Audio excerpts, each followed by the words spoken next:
Welcome to the third in our series of 5 podcasts for National Work-Life Week 2013.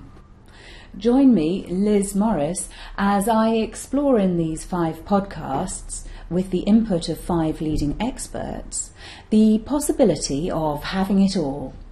A full life with a good sense of life balance, high performance at work and well-being. With the full-on demands of modern life, is it really possible to achieve? Or do we need to sacrifice at least one aspect to be able to achieve another? Joining me throughout this series of podcasts in the studio are Avril Lyman, internationally renowned executive coach and author, Professor Carrie Cooper, CBE, Pro-Vice-Chancellor for External Relations and Distinguished Professor of Organisational Psychology and Health at Lancaster University Management School, Chair of the Academy of Social Sciences and President of Relate, and immediate past President of the British Association of Counselling and Psychotherapy. Also in the studio, Ben Warnsborough-Jones, a Special Forces soldier in the British Army, now combining this work as a reservist with supporting civilian leaders to build highly effective teams. And on the phone line via audio conference, joining us is Suzanne Jacobs, lead researcher on our most recently published paper exploring human intrinsic motivation and the impact of trust on performance and well-being.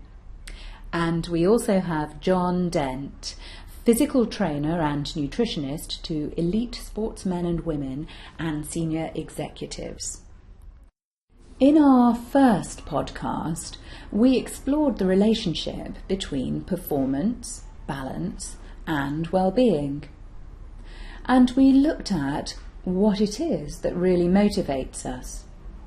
We learnt from our panel of experts just how you can identify what's really important to you, your core intrinsic needs and values, and how, when these are not being met, our performance suffers, as well as our well-being and our ability to have a full and balanced life. In our second podcast, we asked the question, whose balance is it anyway? And explored with Ben, Avril and Carrie the possibility of choosing and directing our thought processes as well as our actions in order to be able to achieve that full life that we all want. We had examples from working in the city and also what happens when being deployed to a war zone. In today's podcast, John is helping me to explore how we can work with our bodies to build good physical and mental well-being, the building blocks really to that fuller life. John, let's start by looking at really the relationship between our brains and how they perform and the way we treat our bodies. Well, being physically fit has a number of positive impacts on the body. It will regulate blood sugar, it will regulate thyroid function, improve the body's ability to think, short-term memory, for example. An oxygenated brain is far more efficient at performing cognitive tasks. Short-term memory, which is vital for performance in the workplace, will also improve. And we also know that a fit body will also have happy, healthy hormones coursing through it. The building blocks of all hormones being our nutrition. I always refer to nutrition as being our required life force. That neurohormonal axis, most hormones are conjugated in the gut. So the likes of testosterone, progesterone, estrogen, cortisol, for example, we always need these hormones to perform optimally, and exercise can directly influence the balance of those hormones in the body. Cortisol is a hormone which has had a particularly bad press, being correlated with the increase in cardiovascular disease. Yet cortisol, if we exercise correctly and we also rest appropriately, cortisol, the negative impact of cortisol will pretty much abate. It runs from 6 o'clock in the morning until between 3 and 4 in the afternoon and will tail off. And after that, the body will naturally start to prepare for rest and rehabilitation. When I say rehabilitation, I'm talking about the natural healing process, enhanced immune function. So when we're living in a society now where we are subjected to artificial lighting, flickering computer screens, electromagnetic fields from phones. So we are getting an artificial blip at the end of the cortisol should reduce its impact, and human growth hormone and melatonin should start to elevate. Now, the body is a very clever machine in the respect that we will always need to develop cortisol. So we always need cortisol, but the building blocks of cortisol sometimes are taken from other hormones. So, for example, if someone is reporting feeling chronically fatigued, a slightly reduced libido, for example, that can be an indicator that an individual's body is not necessarily adapting positively to everyday stresses, whether that's nutritional stress from eating fast foods and high-sugared foods, psychological stress, whether that comes from relationships at home or relationships at work. So we have this constant seesawing between the parasympathetic branch of the nervous system, which is the rest and relaxation, recovery, and enhanced immune function, and the sympathetic branch, which we do need to be productive and active with both our peers at work, but also at home when we're kicking a football around with our children, or playing netball or tennis, whatever that may be. So I slightly digress from the question, but because all roads lead to Rome, when we talk about the balance of exercise and the impact on hormones, I think of the body as a system of systems. One system will impact profoundly on the next. I absolutely recognise those short-term impacts that you've just described. But I'm wondering, what happens if we let our fitness slip and consistently have a poor diet? Are there long-term implications? If we're chronically stressed, the balance between good and bad cholesterol in the bloodstream will shift towards bad cholesterol. Our ability to perform tasks, simple mental tasks, can also be affected. The regulator of our metabolism, the thyroid, the levels of thyroxine start to reduce. Blood sugars are affected. So if our blood sugar is affected, that can profoundly affect the way we feel. And it's that classic dip in the afternoon when people are sort of running towards the chocolate vending machines at work, when the blood sugar, which isn't properly managed, can also cause us to feel rather grouchy and ill at ease. Cortisol will also affect bone density and also our muscle mass. So our muscle mass will dictate our metabolism. So a good level of muscle for an individual will mean that at rest we're burning calories efficiently.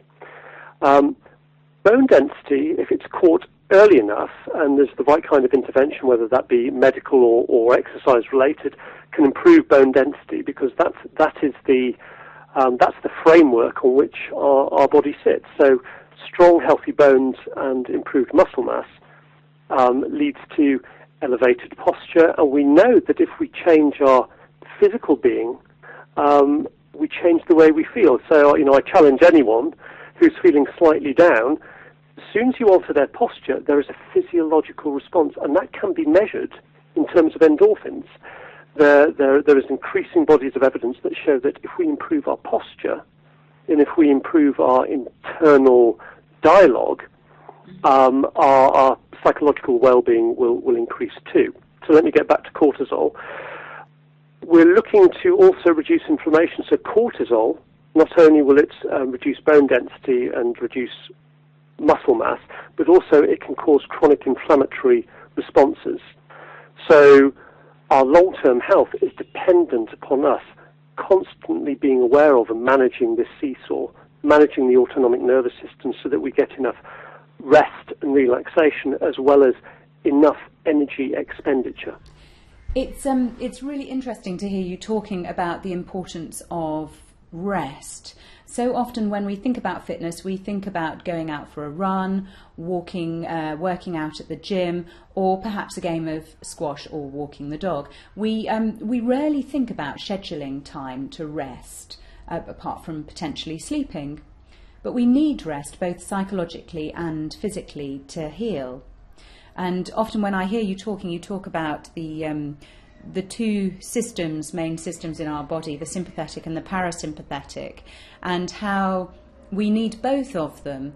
The sympathetic system to get us up in the morning and give us our sense of drive and achievement, and the parasympathetic to enable us to recuperate, re-energize, and enable our bodies and brains to wash out the toxins and heal. What is the impact of, say, not taking time out to rest? Or perhaps sleep deprivation? How does that impact performance?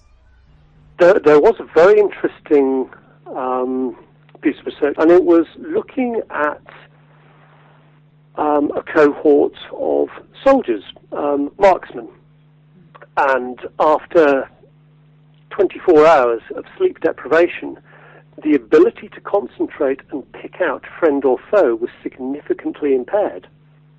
So if we extrapolate that to an individual, for example, who's working through, let's say, a law firm who's working through a contract and has to sit through a 48-hour session, what is the quality of the end product going to be when we have such impaired cognitive function and physical functioning as well? Given that sometimes there is a need to work unusual hours, a longer day perhaps, rotating shift patterns, getting up early to travel to another location, or perhaps the type of negotiation that you've just talked about.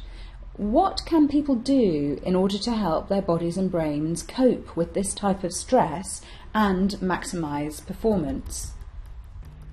Well, from a nutritional perspective, we know that consumption of carbohydrates can produce a sleep-like effect on the body. So, for example, if you are having to sleep during the day, my advice would be, and you're doing shift work, and I know a lot of nurses who do this. So, for example, if you do have to sleep during the day, my advice would be make sure that you have a slightly higher level of carbohydrate in your diet about an hour before you go to sleep. And when you do go to sleep, make sure that the lighting is reduced gradually, and then, if possible, use of blackout blinds. Yeah. So then you're working with the natural cycle of your body rather than working against it. I would strongly advise people to do that. And yes, we spoke about complex carbohydrates. The likes of pasta, for example, good quality pasta.